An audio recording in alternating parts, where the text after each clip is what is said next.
సిటీలోని వినోద్ ఇంట్లో శారద, ఆమె భర్త ప్రసాద్, పెద్ద కొడుకు రమేష్, పెద్ద కోడలు అనామిక ఉంటున్నారు. సాఫ్ట్వేర్ జాబ్ చేసే భావనకి అది నచ్చటం లేదు.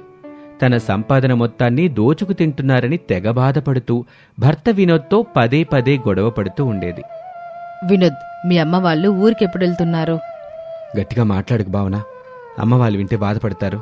వాళ్ళు బాధపడితే నాకేంటి, బాగోకలేకపోతే నాకేంటి? వాళ్ళు నా ఇంట్లో ఉండడం క్షణం కూడా నాకు ఇష్టం లేదు. ఉన్న పలంగా నా ఇంట్లో నుంచి వెళ్ళిపోమని మీరు చెప్తారా, లేదంటే నేను చెప్పనా? అది భావన, అమ్మవాళ్ళు, అన్నయ్య, వదిన ఎప్పుడు ఊరి విడిచి మన దగ్గరికి రాలేదు. ఇప్పుడు వచ్చారంటే ఊళ్ళో వర్షం చేస్తున్న బీభత్సం ఎంతలా ఉందో కొంచెం ఆలోచించు. వినోద్ మాటలు విన్నా కూడా భావన మనసు ఏమాత్రం మారలేదు. నాకవన్నీ అనవసరం. వరదొచ్చిందని, ఇల్లు మునిగిందని చెప్పి నెలల తరబడి ఇక్కడే కూర్చుంటారా? వాళ్ళు ఖర్చంతా ఎవరు పెట్టాలి? మనమే పెట్టాలి భావన. వాళ్ళు పరాయి వాళ్ళు కాదు. నా అమ్మా, నాన్న, అన్నయ్య, వదిన. నీకు వాళ్లే ముఖ్యమైతే నేనెందుకు ఇంట్లో ఉండాలి? భావన కోపంగా తన గదిలో నుంచి హాల్లోకొచ్చింది. హాల్లో శారదా, ప్రసాదు, రమేషు, అనామిక మౌనంగా నిలబడి ఉన్నారు. ఇప్పుడు మీ కళ్ళు చల్లబడ్డాయి కదా. వాన వంకతో ఇక్కడికొచ్చారు, నా కాపురంలో చిచ్చు పెట్టారు. ఇక మీరే ఉండండి అంటూ భావన కన్నీళ్లు పెట్టుకుంది. అంత మాట అనబాగ చిన్న కోళ్ళ. మీరిద్దరూ సంతోషంగా ఉండాలి, చక్కగా కాపురం చేసుకోవాలి. పనికి మళ్ళీ మాటలు బాగానే చెప్తారు, కానీ మేమింట్లో నుంచి వెళ్ళిపోతామని పనికొచ్చే మాట మాత్రం చెప్పరు. అంతేనా? అదికా చెల్లి, మేమిక్కడికి ఎందుకు వచ్చామో నీకింతకు ముందే వివరంగా చెప్పాం కదా. నాకు తెలియక అడుగుతానక్క. వర్షం మీ ఊరినే ముంచలేదు కదా, అలాంటప్పుడు ఎందుకు వచ్చారు చెప్పు? ఎవ్వరూ ఏమీ మాట్లాడలేదు. ఎందుకు నేను చెప్పనా? నేనిక్కడ సాఫ్ట్వేర్ జాబ్ చేసి సంపాదిస్తున్న 1000 రూపాయలను ఖర్చు చేస్తూ కూర్చొని తినొచ్చని వర్షాన్ని వంక పెట్టుకుని వచ్చారు. వారం పైగా దాటింది. ఒక గ్యాస్ సిలిండర్ అయిపోయింది. కిరాణా ఖర్చు 10,000 దాటింది. ఇంకా మీ మురికి అని భావన అంటూ ఉండగా అప్పుడే వినోద్ హాల్లోకొచ్చాడు. కోపంగా, ఇంక చాలాపు, అంతకు మించి ఒక్క మాట మాట్లాడినా బావుండదు అని అరిచాడు.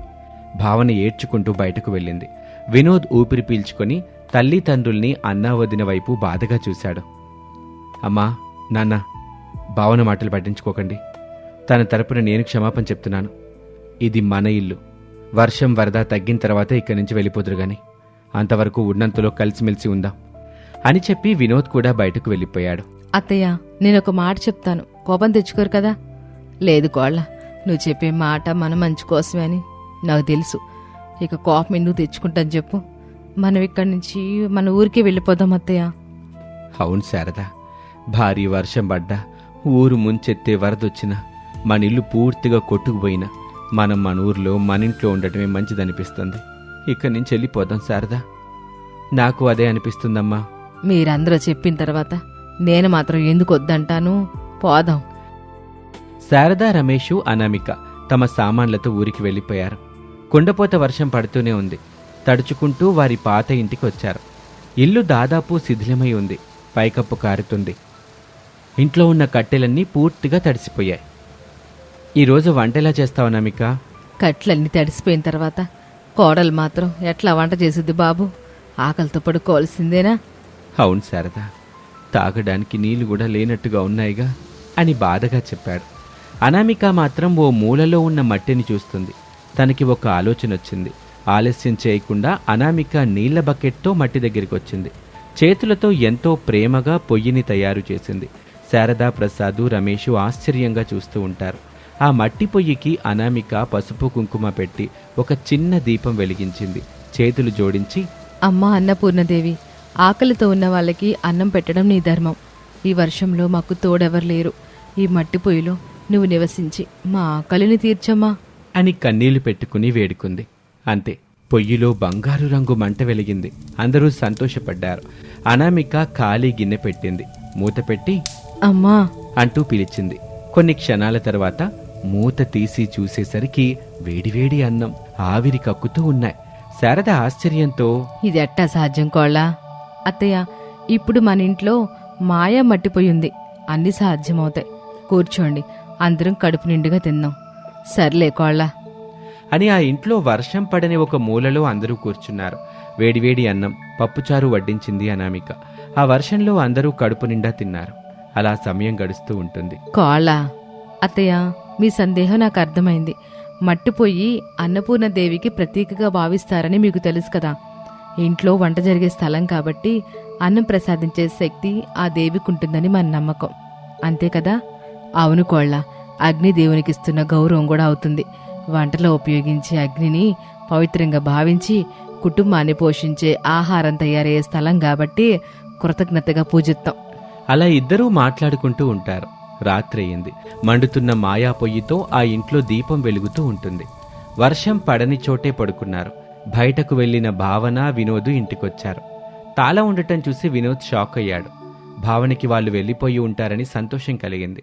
వినోద్ తన దగ్గర తాళం చెవితో తలుపు తెరిచి ఇంట్లోకొచ్చి లైట్స్ వేశాడు.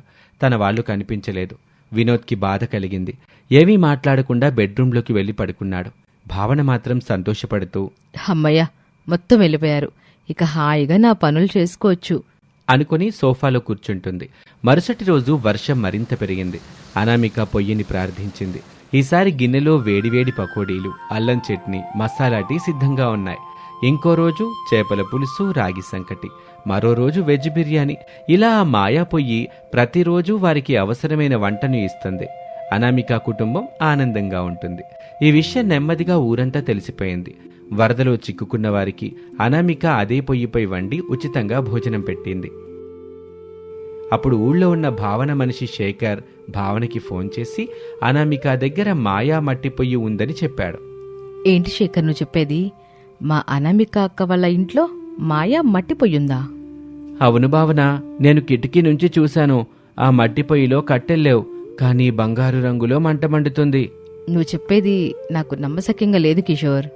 అందుకే వచ్చి చూడు భావన, అప్పుడు నిజమేంటో నీకే తెలుస్తుంది అని ఫోన్ పెట్టేశాడు శేఖర్. భావన వెంటనే వినోద్ దగ్గరికి వచ్చి నటించటం మొదలుపెట్టింది. ముసలి కన్నీళ్లతో, నన్ను మన్నించు వినోద్. అత్తయ్య వాళ్ళు మన ఇంటికి వచ్చినప్పుడు నేను ఎందుకు అలా మాట్లాడానో నాకు అసలు అర్థమే అవ్వట్లేదు. మనం వెంటనే అత్తయ్య వాళ్ళ దగ్గరికి వెళ్దాం పదండి అని చెప్పింది. వినోద్ అదంతా నిజమేనేమో అని నమ్మాడు.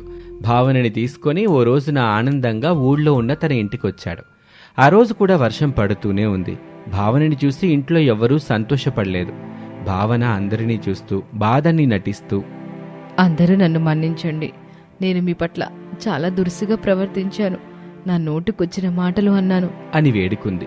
ఎవ్వరూ భావనని మన్నించలేదు. కోళ్ళ, ఆకలిగా ఉందమ్మా. సరే మావయ్య, ఇప్పుడే వంట చేస్తాను. అనామిక మాయా మట్టి పొయ్యి దగ్గరికి వచ్చింది. పొయ్యిలో బంగారు రంగు మంట మండుతూనే ఉంటుంది. గిన్నె అలాగే ఉంది. అనామిక దండం పెట్టుకుని వేడుకుంది. భావన ఆశ్చర్యంగా చూస్తూ ఉంటుంది. వేడివేడి అన్నం, వంకాయ కూర, ఆవకాయ పచ్చడి బయటకొచ్చాయి. భావన మతిపోయింది.